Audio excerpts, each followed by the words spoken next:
Upon arrival, your Thomas Pest Services technician will introduce themselves.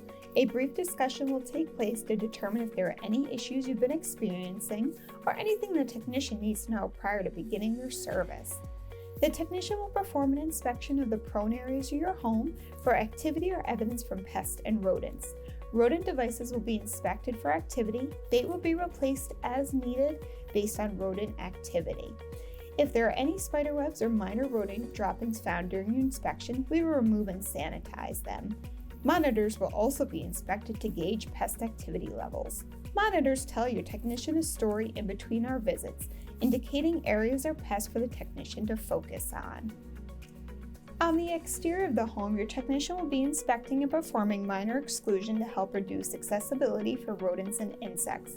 A liquid and/or dust application will be performed to areas such as the foundation, window door frames, and reachable soffits where insects may hide or gain access into your home. During the service, your technician will continue to inspect for additional issues like termites, wildlife, moisture conditions, and other insects. When your service is completed, your technician will review their service along with what to expect in future appointments. Lastly, your technician will ask you to review their service. Thank you for being part of the Thomas Pest Services family.